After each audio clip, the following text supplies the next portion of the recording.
ഇവിടെ പൊതുസമൂഹവും നമ്മുടെ കൂടെ നിൽക്കുകയാണ്. പത്രപ്രവർത്തകർക്ക് പോലും ഇപ്പോ SKSF നടത്തുന്ന പരിപാടികളുടെ കൂടെ നിൽക്കേണ്ടി വരുന്നു എന്ന് മാത്രമല്ല, SKSF ഒരു പത്രസമ്മേളനം വിളിച്ചാൽ ഓടി വരാൻ കേരളത്തിലെ പത്രപ്രവർത്തകരുടെ ആവേശത്തോടുകൂടെ ഉത്സാഹം കാട്ടും നമ്മൾ കാണുന്നു. എന്തിനവർക്ക് സംഭവിച്ചു പോയത്?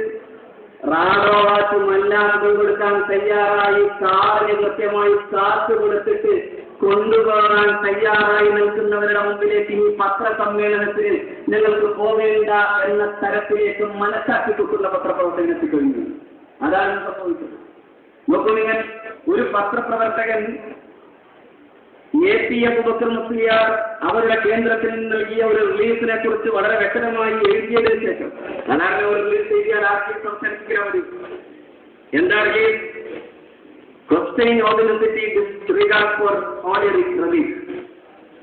പുണ്യ സ്മരണകളെ, പ്രത്യേകിച്ച് പുണ്യകേശങ്ങൾ, ഇതിന്റെ ആധികാരികത ചോദ്യം ചെയ്യുന്നത് അതിനെ അനാദരിക്കലാണെന്നാണ് എനിക്ക് AP അബൂബക്കർ മുസ്ലിയാർ കൊടുത്തതാണ്.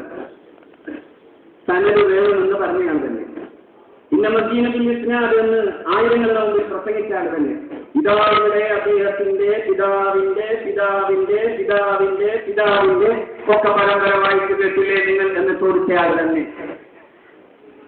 അവരാണ് പറഞ്ഞത് ഇതിന്റെ ഓതന്റിസിറ്റി ചോദ്യം ചെയ്യുന്ന തെറ്റാണ്. അത് പറഞ്ഞു വച്ചതിന് ശേഷം ആ വാർത്ത എഴുതി വെച്ച പത്രപ്രവർത്തകൻ അവസാനം എഴുതി എന്റെ മനസാക്ഷി കുത്തുകൊണ്ട് പറയട്ടെ എന്ന നിലക്ക്, however the Kandapuram faction has failed to come up with a convincing reply to the evidence presented by the UK Sunni leaders.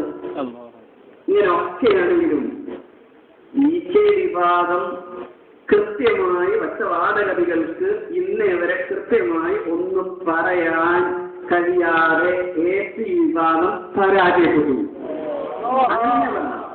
കേരളത്തിലെ പൊതുസമൂഹം, കേരളത്തിലെ പത്രപ്രവർത്തകർ നിങ്ങളെ മനസ്സിലാക്കി കഴിഞ്ഞിട്ടുണ്ടല്ലേ?